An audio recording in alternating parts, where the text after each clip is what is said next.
We finally made it to chapter 18 of the Bhagavad Gita. This chapter is called Moksha Sannyasa Yoga. Moksha means liberation. Sannyasa is renunciation. Yoga is yoga. There's several definitions of yoga that are given in the Bhagavad Gita. Chapter 2 mentions Samatvam, which is evenness of mind or perfect evenness of mind or equanimity. And then yoga karmasu kausalam. Yoga is skill in action. Yoga is freedom from suffering. Different definitions that are given. Moksha Sannyasa Yoga. So this is a long chapter. I'm going to be reading a couple different translations. We're going to go kind of quickly.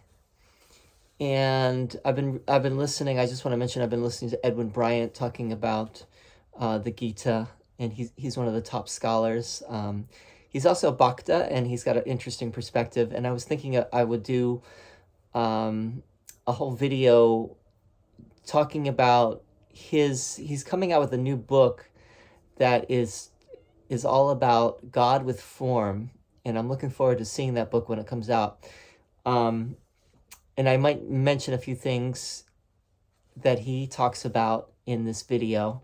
One thing is that he understands the Gita, he understands Krishna in the Gita to be prioritizing bhakti above all. And let's see in this chapter, let's read through this chapter and let's see if that really is the case, at least in this chapter. This is the 18th chapter. This is the last chapter, the last 50 to 60 verses, shlokas. So here we go. Arjuna Uvacha. Sanyasasya mahabaho tattvam ichchami veditum tvagasya cha hrishikesha brittakeshi nishudana. Arjuna said, O mighty armed Hrishikesha, Krishna, I desire to know the essence or truth of renunciation and abandonment severally, O slayer of Kesi. To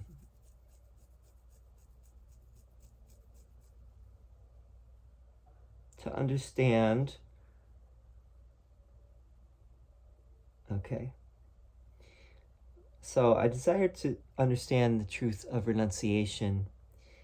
And the word for abandonment, tyagasya. Renunciation of actions is sannyasasya, and tyagasya, renunciation of desires. All right, we'll go on. All right, here we go. Shloka 2. Shri Bhagavan Uvacha Kamyanam Karmanam Nyasam Sanyasam Kavayo Vidu Sarva Karma Palabhya Tyagam Prahustyagam Vichakshanaha. The Blessed Lord said, Krishna said, the sages understand sannyasa to be the renunciation of action with desire. The wise declare the abandonment of the fruits of all actions to be tyaga. So sannyasa is the renunciation of action with desire, meaning you let go of desires. You let go of the desires you have for what you do, in regard to what you do. And you also, tyaga is the abandonment of the fruits. So you let go of the desire and you let go of the fruits or the results of what you do. You don't get attached, right? So in other words, it's letting go of desire and attachment, right? 3,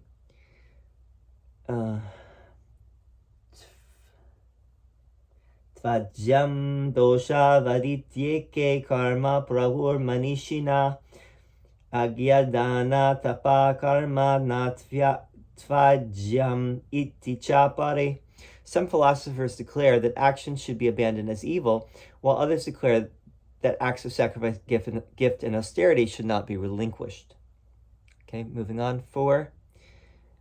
Nischayam shrenu me tatra tyage bharata sattama tyago hi purusha vyagra trivida samprakirtita.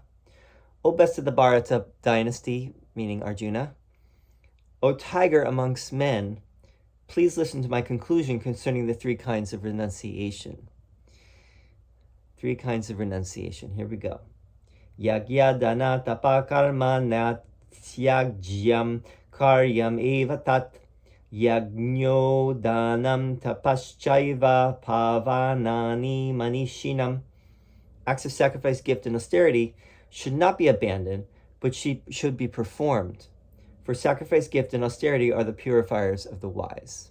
So don't give up these actions to doing sacrifices, giving gifts, and doing austerities, tapas. Don't give these things up.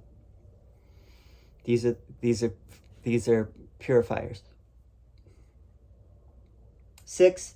Etanyapi tu karmani sangam tyaktva phalani cha kartavyaniti me parta nischitam mattam uttamam. These activities must be performed without attachment and expectation for rewards. This is my definite and supreme verdict, O Arjuna. Right, so you give up the attachment to you do these actions. These actions are okay. These actions are helpful, but you give up the fruits. You abandon the attachment. Right, you give up the attachment to the actions themselves and the fruits. The results, right? The results of the actions. All right. Number 7.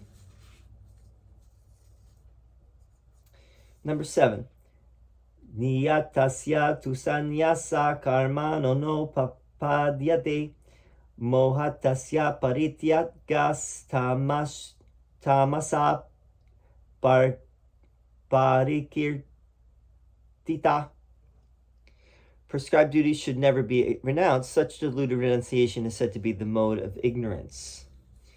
Ignorance would be tamas, right? So there's sattva, rajas, and tamas, the three gunas, and tamas is the dark, ignorant, darkness, ignorance, laziness, torpor, etc., etc.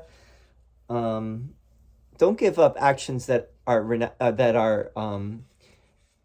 the scriptures say to do these actions, so it would be ignorance to give up these actions. It's really to give up the fruit, to give up the attachment and the desire concerning these things. Okay? Dukam ityeva dyat karma kaya klesha bhayatyajit sakritva rajasam tyagam naiva tyaga palam labit. This is number 8 now. To give up prescribed duties because they are troublesome or cause bodily discomfort is renunciation in the mode of passion. That's rajas, right? So that's rajasic to give them up because they're uncomfortable to do. Such renunciation has never been beneficial or elevating. Okay, that's number 8. Number 9. Karyam ityeva yat karma niyatam kriyate Arjuna sangam tyaktva palam chaiva satyaga satviko mataha. O Arjuna, when one performs his prescribed duty only because it ought to be done and renounces all material association and all attachment to the fruit, his renunciation is said to be in the mode of goodness or sattva. See, when you give up attachment and you give up the fruit of the action, you are in the sattvic mode. You are in the mode of goodness. You are in the mode of purity, clarity. That's sattva. Na dveshtya kushalam karma kushale nanujsajate tyagi sattva samavishto madavichinna sanyasaha. Of samsayaha, sorry. The intelligent renouncer situated in the mode of goodness, neither hateful of inauspicious work, nor attached to auspicious work, has no doubts about work. So one does one's duty. That person doesn't hate an unpleasant task, but does it willingly without attachment, right? Or gets attached to a pleasant task or a pleasant action, right? Whether it's pleasant or unpleasant, that person does it either way. 11 nahi deha brita sakyam tyaktum karmanya sheshata yastu karma palatyagi satyagitya bidhyate. Indeed, it is not possible for an embodied being to completely abandon actions. However, he who relinquishes the rewards of actions is truly called a man of renunciation. Krishna has already said this, right? This is review. This has been said before. So we're going to go on. But this is a running theme. This has been a running theme throughout. The wise do not get attached to the actions, do not seek the fruits of their actions. They do not stop acting, right, for any reason, except perhaps to go to the forest to do another kind of action, different kind of action. But this is really talking about any action. This is in regard to any action, how that person feels about any action, right? So, and it is not possible for anyone to stop acting. Even going to the forest to do nothing, quote unquote, doing nothing is still acting, right? You're still doing something. Anishtam ishtam mishram cha trividam karmana palam bhavatya tyaginam pretya natu sanyasinam kvachit. The threefold fruit of action, evil, good, and mixed, accrues after death to those who do not abandon it, but never to those who do.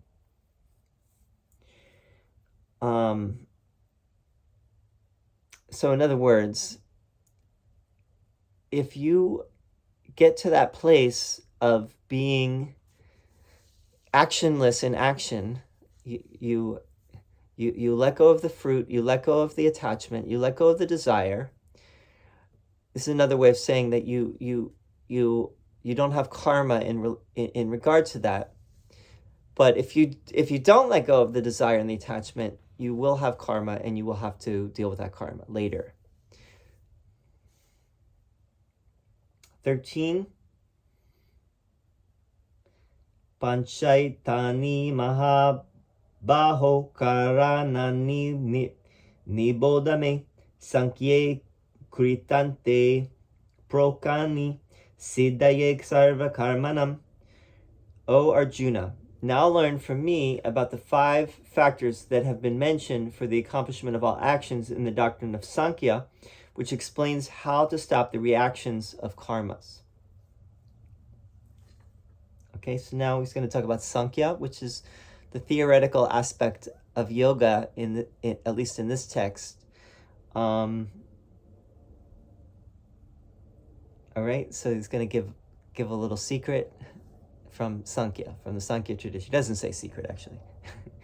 But here we go. 14, shloka 14.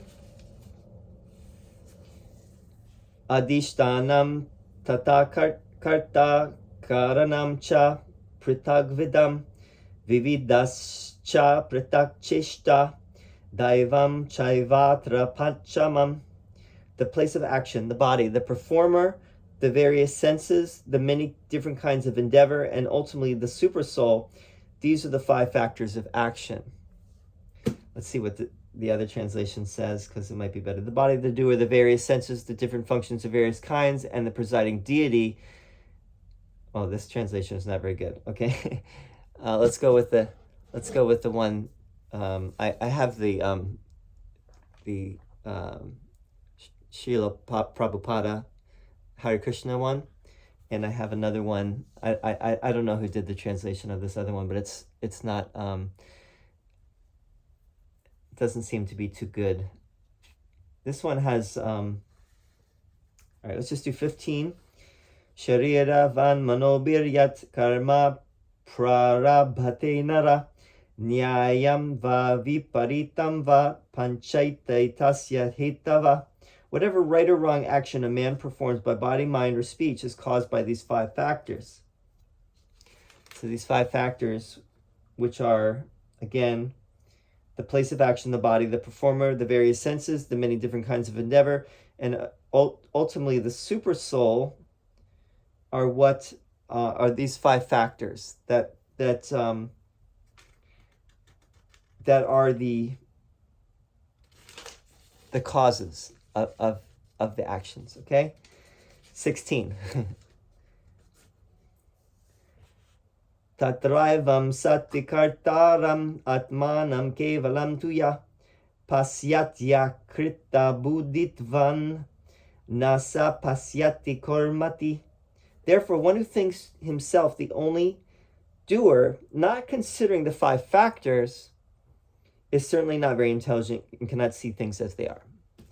So again and again throughout the Gita, Krishna brings in this idea of that we are not the doer, that things are beyond us, that are causing things to take place, and we have to the wise are not deluded by this. The wise understand that ultimately we are not the one that is running the show. There are these 5 factors that are at play. 17. Yasya nahan krito bhavo buddhir yasya nalipyate hatvapi sa imalokan nahantina nibadyate. One who is not motivated by false ego, whose intelligence is not entangled, though he kills men in this world, does not kill, nor is he bound by his actions.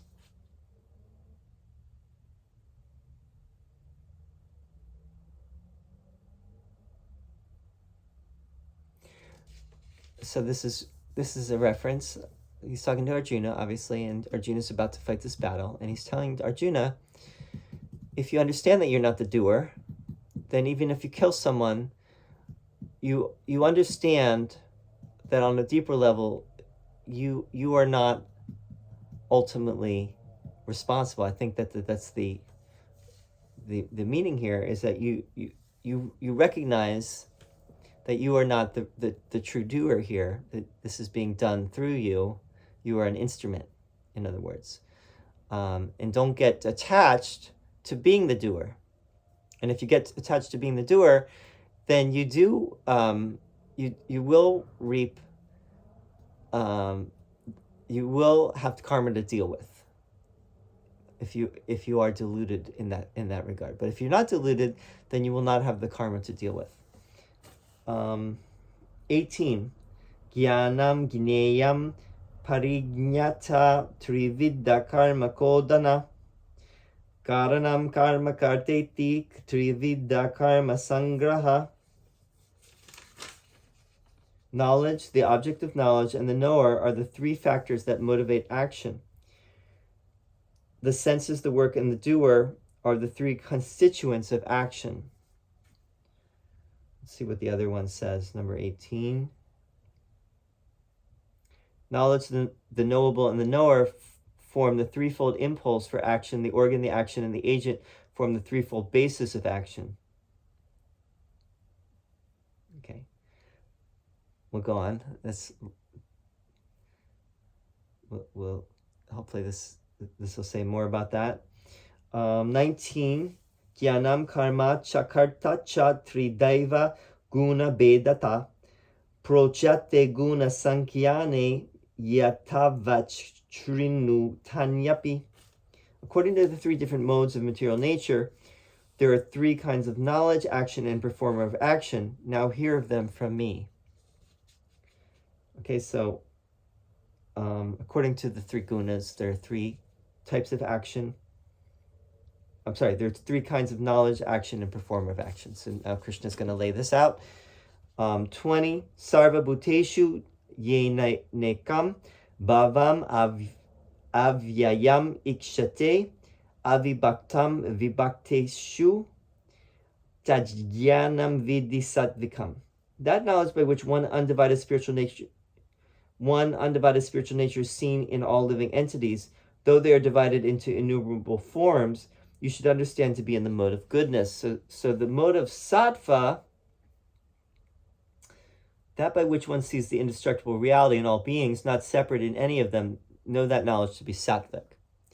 So in other words, the person that sees the oneness, the unity of all things in everything that they do, and in everything that in existence, that person is in the mode of sattva, in the mode of goodness or clarity,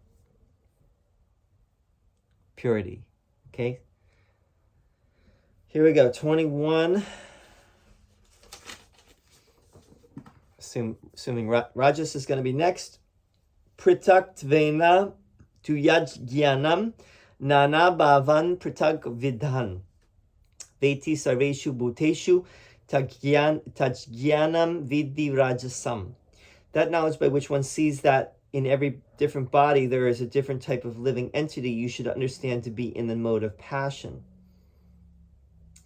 So the person that sees the differences, the distinctions, that knowledge is to be considered the mode of passion by which one sees manifold living entities in diverse bodies as individual and unconnected.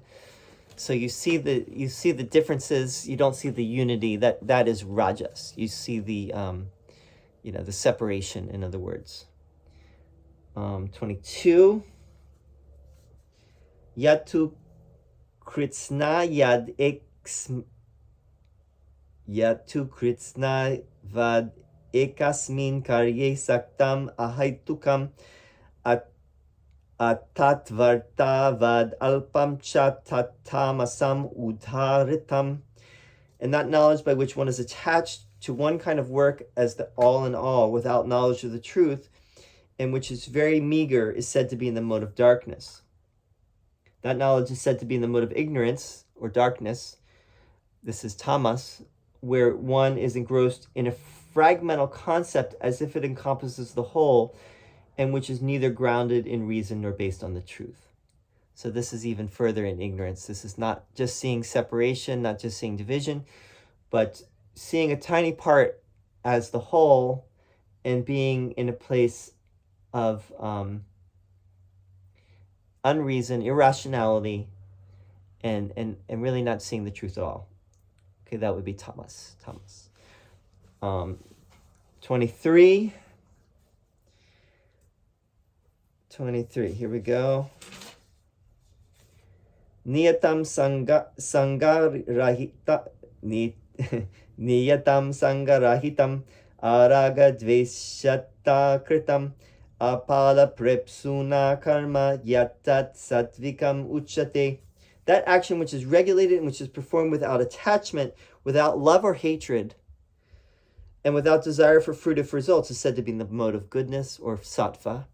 So now it's talking about actions. So the action that is done without love or hate, without attachment, and without desire for the fruits, that is sattva. Okay? I'll read the other translation too. An action that is ordained free from attachment, done without love or hatred, and without desire for reward, is declared to be sattvic. Okay? 24. Yatu kamipsuna karma sahankarena vapuna kriyate bahulas yasam tadarajasam udaritam. But actions performed with great effort by one seeking to gratify his desires and enacted from a sense of false ego is called action in the mode of passion or tamas. So someone does something with great effort, but in order to fulfill his desires, that's tamasic, and from a place of false ego. All right. Let's see what the other translation is. That action which is done by one longing for the fulfillment of desires or gain with egotism or with much effort is declared to be rajasic. Oh, that's, sorry, rajasic action. So someone who does from a place of ego, coming from a place of desire and with great effort, that's rajasic. Because a tamasic person would not put in a lot of effort. Let's read the next one, which is about that. Anubandam kshayam himsam anapeksya cha paurusham mohad arabhyate karma yatat tamasam uchyate. That action performed in illusion, in disregard of scriptural injunctions, and without concern for future bondage or for violence or distress caused to others, is said to be in the mode of ignorance or tamas. So you do action that is not ordained by the scriptures, that is actually harmful to others, without regard for the consequences, or anything else, is tamasic. Okay, 26 is mukta sango naham vadi drityut saha samanvita sidya sidyor nirvikara karta sattvika uchyate. I wonder who performs his duty without association with the modes of material nature, without false ego, with great determination and enthusiasm, and without wavering in success or failure, is said to be a worker in the mode of goodness or sattva. That's 26. Let's see what this one says. An agent who is free from attachment, non-egoistic, endowed with firmness and enthusiasm, and unaffected by success or failure is considered to be of sattvic, pure nature. Okay? Free from ego. Anahamvadi. Mukta Sangha, free from worldly attachment. That person is coming from a place of sattva, or goodness, or clarity, or luminosity. 27. Ragi karma pala prepsur lubdo himsat makos shuchi harsha shokan vita karta rajasa parikirtita. The worker who is attached to work and the fruits of work, desiring to enjoy those fruits, and who is greedy, always envious, impure, and moved by joy and sorrow, is said to be in the mode of passion, or rajas. So passionate, desiring to attain the reward of their actions, greedy, cruel, impure, moved by joy and sorrow, such an agent is said to be rajasic. Okay. 28. Ayukta prakrita stabdha shato naiskritiko lasa vishadi dirga shutricha karta tamasa uchyate. The worker who is always engaged in work against the injunctions of the scriptures, who is materialistic, obstinate, cheating, and expert in insulting others, and who is lazy, always morose, and procrastinating, is said to be a worker in the mode of ignorance, tamas.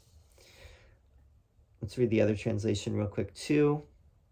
Unsteady, vulgar, inflexible, deceitful, malicious, lazy, despondent, and procrastinating, that is a tamasic worker. Okay, 29. Budir bedam dritischaiva gunatastri vidam shrinu prochyamanam asheshena pritaktvena dhananjaya.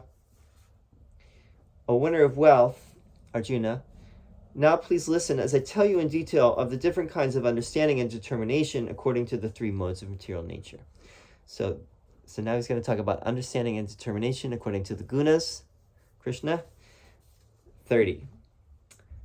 Pravritim na nivritim cha karya karye baya baye bandam moksham cha yaveti buddhi saparta sattviki. O son of Pritha, Arjuna, that understanding by which one knows what ought to be done and what ought not to be done, what is to be feared and what is not to be feared, what is binding and what is liberating, is in the mode of goodness or sattva. Okay? The intellect which knows the path of work and renunciation, what should be done, what should not be done, fear and fearlessness, bondage and liberation, that intellect is sattvic, O Arjuna. Okay, 31. 31, here we go. Yaya dharmam adharmam cha karyam eva cha ayathavat prajanati buddhi saparta rajasi. O son of Pritha, that understanding which cannot distinguish between religion and irreligion, between action that should be done and action that should not be done, is in the mode of passion. Right? Dharma and adharma, meaning what is religious and what is not religious, or what is righteous and not righteous, what should be done and what should not be done. The person that does not know these things is in the mode of rajasic action, understanding. Right? That person is of rajasic understanding. 32. Adharmam dharmam itiya manyate tamasavrita sarvarthan viparitamscha buddhi saparta tamasi. That understanding which considers irreligion to be religion and religion to be irreligion, dharma and adharma, under the spell of illusion and darkness, and strives always in the wrong direction, O Partha, is in the mode of ignorance.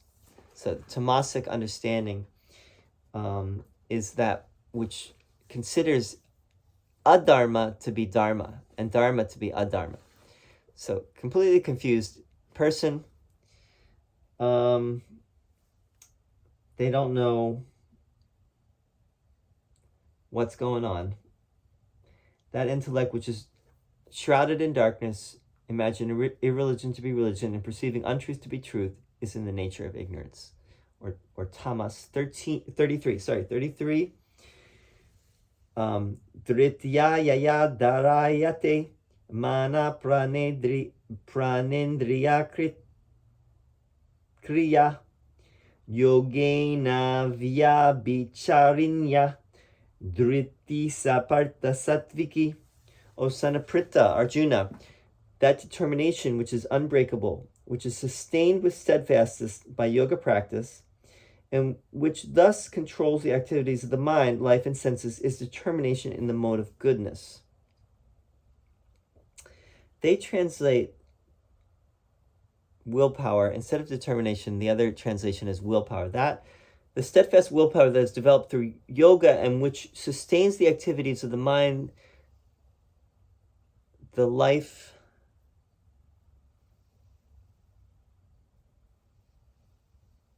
and senses, O Arjuna, is said to be the willpower or the determination in the mode of sattva. That's 33. 34. Yaya tu dharma karmartan dhritya dharayate Arjuna prasangena palakankshi driti saparta rajasi.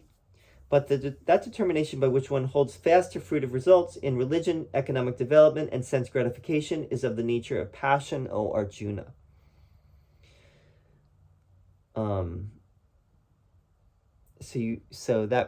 So rajasic determination or willpower is that which is looking for the fruits, is desirous of the fruits, and that is a rajasic or a passionate person.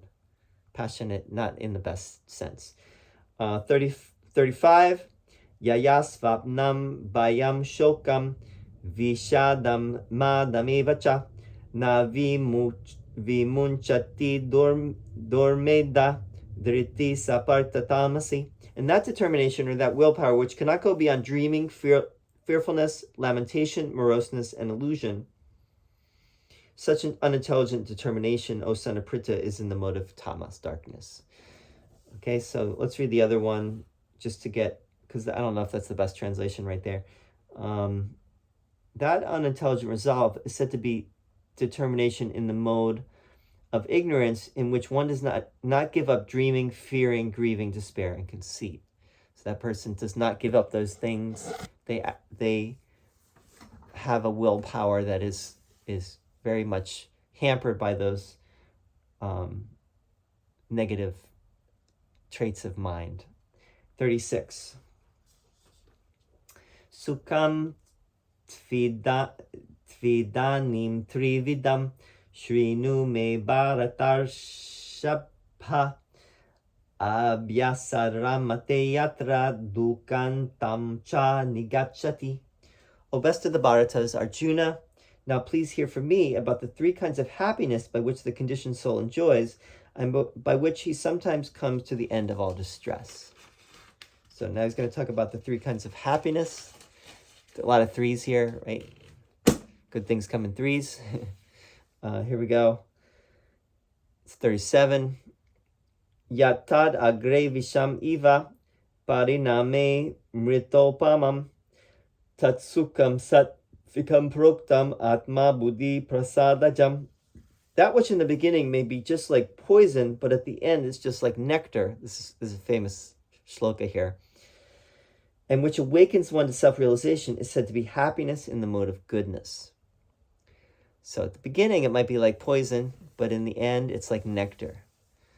That is, describes maybe the spiritual path to a T. Those who are on a sincere spiritual path, at the beginning, you may be in a very dark place. You may be in a very difficult place, but by the end, you are in the bliss of immortality. You're enjoying or experiencing the bliss of immortality. So that is sattva. That is the happiness which is sattvic. 38. Vishayendriya samyogad yattad agre mritopamam pariname visham iva tatsukam rajasam smritam. That happiness which is derived from contact of the senses with their objects, which appears like nectar at first, but poison at the end, is said to be of the nature of passion. So at first you think, oh, this is amazing. I'm enjoying all these things, all these pleasures, all these sense pleasures. But in the end, it all becomes, because you did not seek the truth, all those pleasures really don't mean much in the end. And you're left with bitterness and despair, etc., etc. That's rajasic. That's rajasic happiness. What's the word for happiness? The happiness, sukham. Sukha is happiness here. There's sukha and there's dukkha, right? Amrita upamam, just like nectar in the beginning.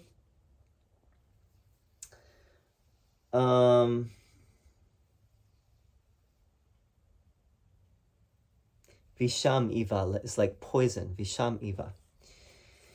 Okay, 39. Yad agre chanu bandecha sukham mohanam atmanaha nidra lasya pramadotham tatamasam udahritam. And that happiness which is blind to self-realization, which is delusion from beginning to end, and which arises from sleep, laziness, and illusion, is said to be of the nature of ignorance. So that person is in a tamasic state of happiness. They may feel happy, but it's a very low form of happiness. 40.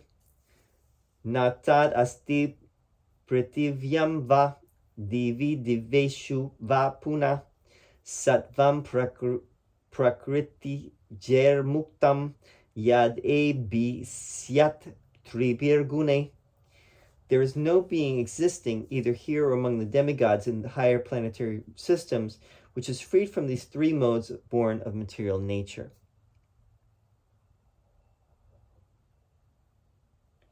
So the gunas, everyone,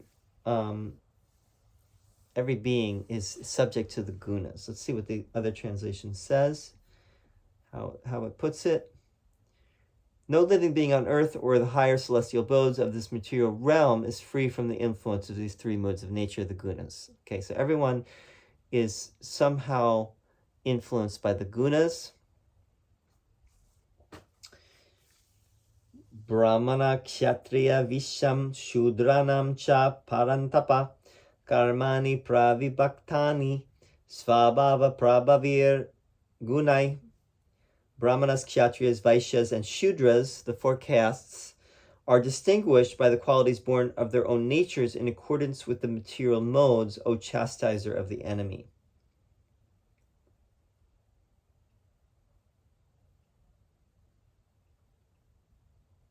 All right, let's read the other translation. The duties of the Brahmins, Kshatriyas, Vaishyas, and Shudras are distributed according to their qualities in accordance with their gunas and not by birth. It says in parentheses.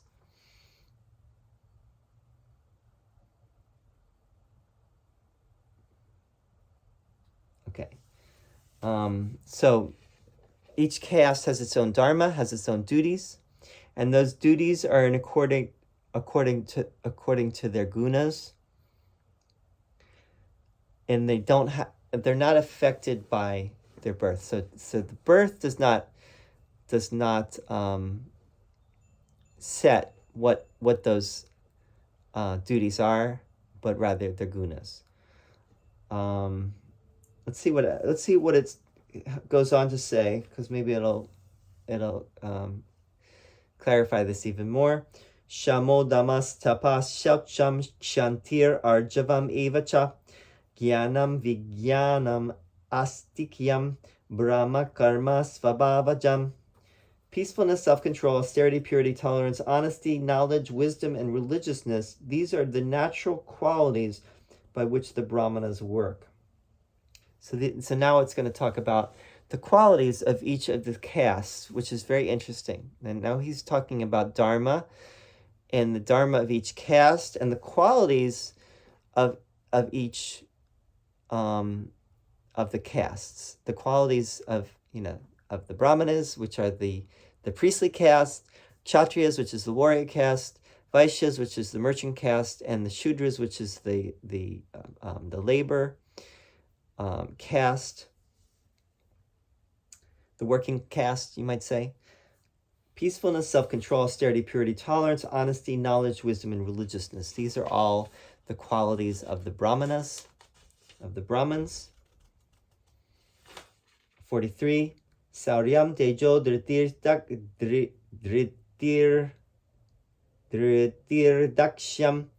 yude chapya palayanam danam ishvara bhavascha kshatram karma svabhavajam.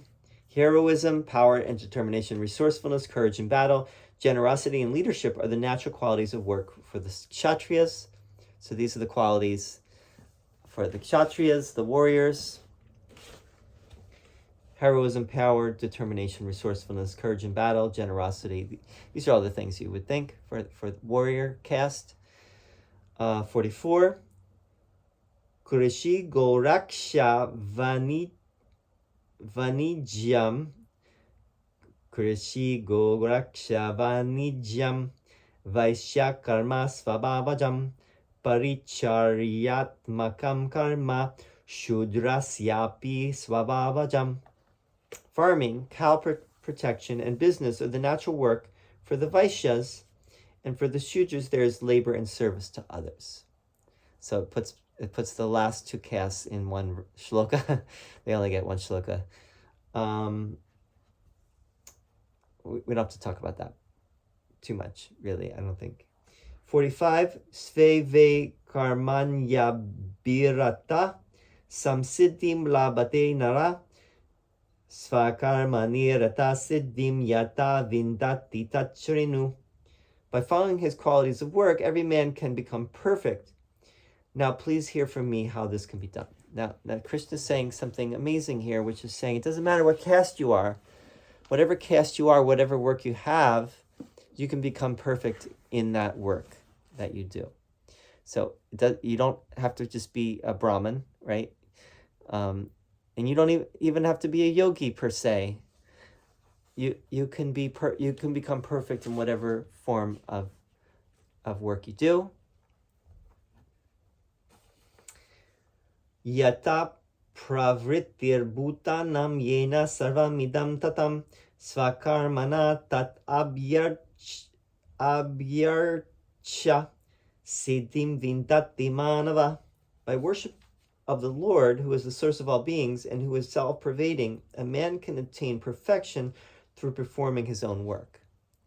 So when it talks about svadharma in the Gita, one's own work is svadharma, right? One's own dharma. It's really referring, it seems, to what your caste is and what your dharma is according to your caste. Of course, everyone in the same caste doesn't necessarily have the same dharma either, or the same work. So swadharma is also a little bit more specific to you, whatever you specifically have to do. But you can become perfect in your work, whatever dharma it is, and whatever caste you are, which is pretty amazing. The Krishna is saying this. 47. Shreyan svadharmo viguna paradharmatsvanushtitat svabhavaniyatam karma kurvam napnoti kilbisham. It is better to engage in one's own occupation, even though one may perform it imperfectly, than to accept another's occupation and perform it perfectly. Duties prescribed according to one's nature are never affected by sinful reactions. This is a recapitulation of what was already said earlier in the Gita. This is much earlier this was said. So this is almost exactly the same, that it's better to do your own. Don't try to do someone else's duties. Don't try to do someone else's occupation or dharma. Do your own dharma, because it doesn't matter. It's how you do your work. It's not what you do, it's how you do it, right? 48. Let me just check how many verses we have. We have quite a few more verses to go. This has 78 verses, I believe, so we have 30 more verses to go. Here we go. Sahajam karma kaunteya sadosham apina tyajit sarva ramba hidoshena dumenagnir ivarita. Every endeavor is covered by some fault, just as fire is covered by smoke. Therefore, one should not give up the work born of his nature, O son of Kunti, even if such work is full of fault. So in other words, it doesn't matter what work, even if you don't like your work, even if you think your work is imperfect, and all work is imperfect. Everything here is imperfect. So do whatever duty you have, and do it with everything that Krishna is saying, right? And you will find the truth, right? Even if you don't like what it is, even if you have some fault with it, some problem with it. 49. Asakta buddhi sarvatra jitatma vigata spraha naishkarmya siddhim paramam sanyasena digachati. One who is self-controlled and unattached, and who disregards all material enjoyments, can obtain by practice of renunciation the highest perfect stage of freedom from reaction. So, if you are self-controlled and unattached, and goes beyond material enjoyments, through renunciation, one can get to the highest spiritual perfection. Okay, and that's 49. Let's see what this other translation says. Those whose intellect is unattached everywhere, who have mastered the mind and are free from desires by the practice of renunciation, attain the highest perfection of freedom from action. And it doesn't matter what caste you are or what dharma you have. Siddhim prapto yata brahma tata pnoti nibodame samasenaivat kanteya nishta jnanasya cha yapara. O son of Kunti, learn from me how one who has achieved this perfection can attain to the supreme perfectional stage, Brahman, the stage of highest knowledge, by acting in the way I shall now summarize. So Krishna is now going to tell him, he's going to now summarize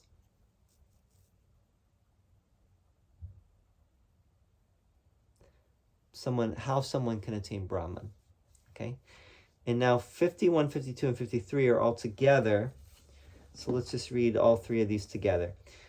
Buddhya vishuddhaya yukto dhrityatmanam niyam yacha shabdadin nishayam shaktva ragadveshau vyudasya cha vivikta se viglagvasi yata vakaya manasaha dhyana yoga paro nityam vairagyam samupashrita ahankaram balam darpam kamam krodam parigraham vimuchya mama shanto brahma bhuyaya kalpate. Translation. Let's read the translation of these three verses. One becomes fit to attain Brahman when he or she possesses a purified intellect and firmly restrains the senses, abandoning sound and other objects of the senses, casting aside attraction and aversion. Such a person relishes solitude, eats lightly, controls body, mind, and speech, is ever engaged in meditation, and practices dispassion. Free from egotism, violence, arrogance, desire, possessiveness of property, and selfishness, such a person situated in tranquility is fit for union with Brahman. Okay, that is the realization of the absolute truth as Brahman. Okay? Brahma bhuyaya, kalpate, is qualified or is fit for self-realization. Okay? Those are the qualities. Here we go. Next verse. 54, right? 54. Brahma bhuta prasannatma na shochati na kankshati sama sarveshu bhuteshu mad bhaktim labate param. One who is thus transcendently situated at once realizes the supreme Brahman and becomes fully joyful. He never laments or desires to have anything. He is equally disposed toward every living entity. In that state, he attains pure devotional service unto me. These are the qualities of that person who has attained, who is really fit for Brahman, who has become in that place of pure devotion. So one situated in the transcendental Brahman realization becomes mentally serene, neither grieving nor desiring, being equitably disposed toward all living beings. Such a yogi attains supreme devotion unto me. 55.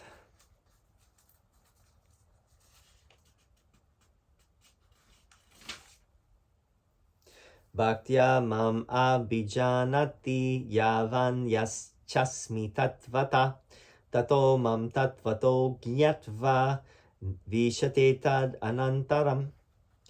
One can understand me as I am, as the Supreme Personality of Godhead, only by devotional service. And when one is in full consciousness of me by such devotion, he can enter into the kingdom of God.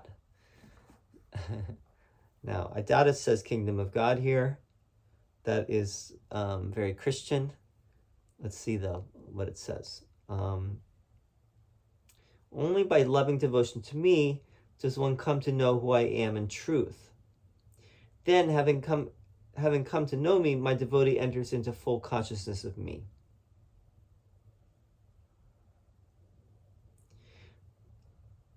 Yeah, it doesn't say the kingdom of God, but full consciousness of me. One enters into now, what does that mean, enter into full consciousness of Krishna? And what does it mean to know Krishna in truth? That is what, that is the question.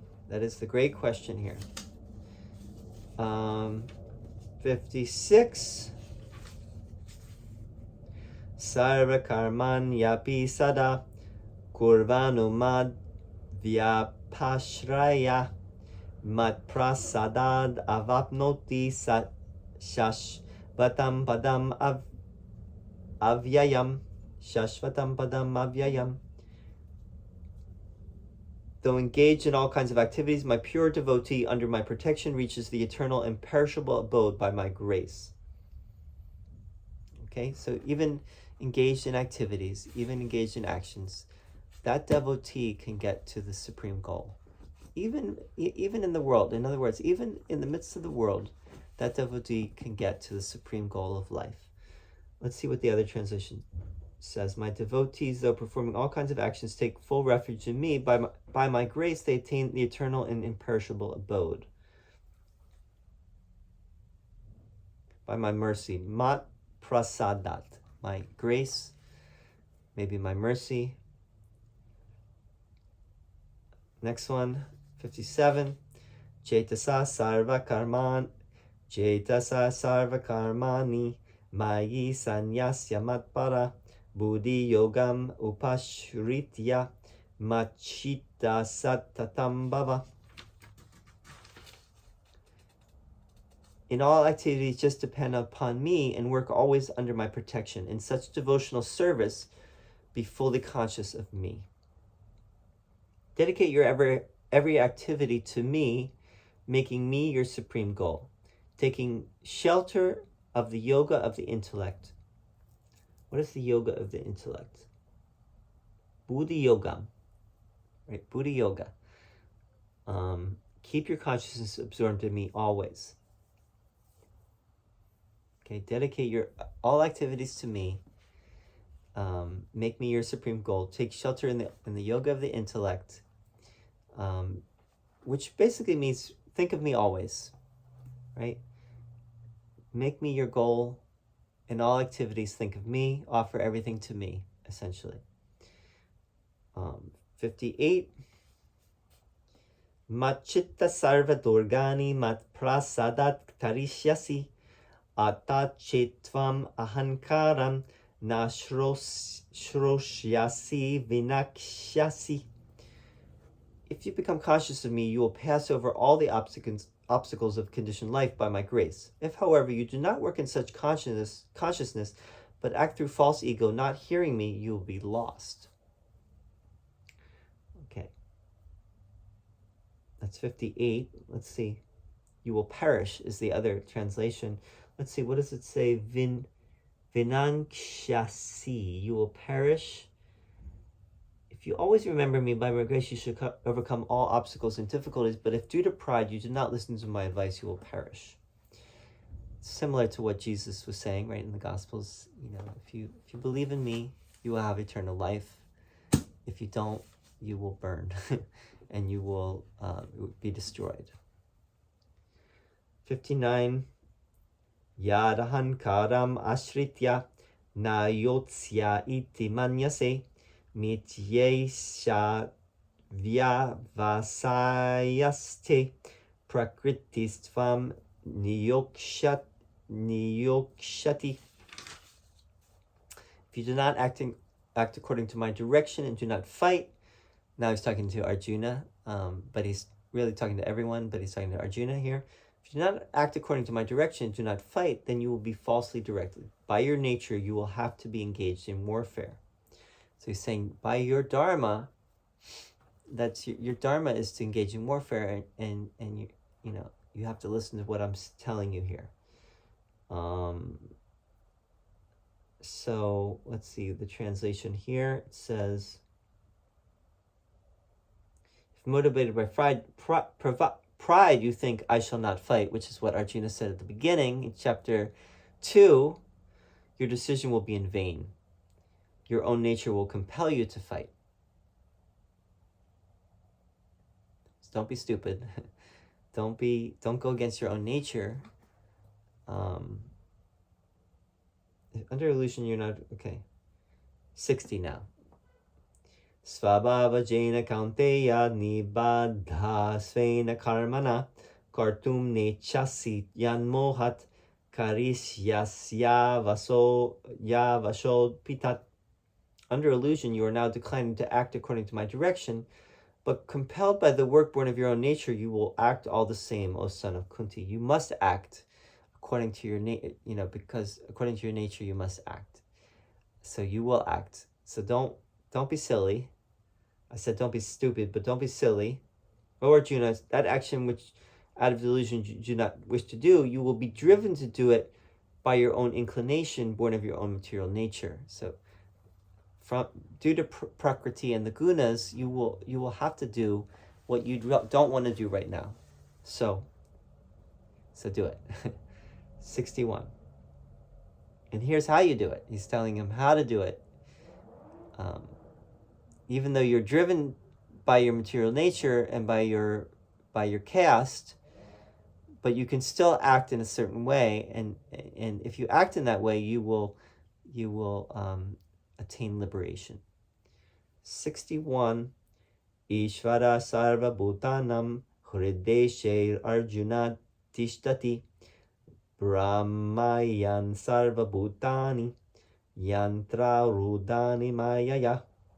The Supreme Lord is situated in everyone's heart, O Arjuna, and is directing the wanderings of all living entities who are seated as on a machine made of material energy. This is a very interesting verse. Let's read the other translation. The Supreme Lord dwells in the hearts of all living beings, O Arjuna. According to their karmas, he directs the wanderings of the souls who are seated on a machine made of material energy.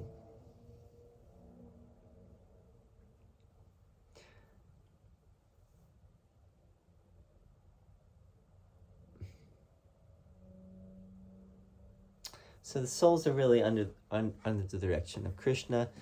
Don't be deluded, right? This is, oh shit.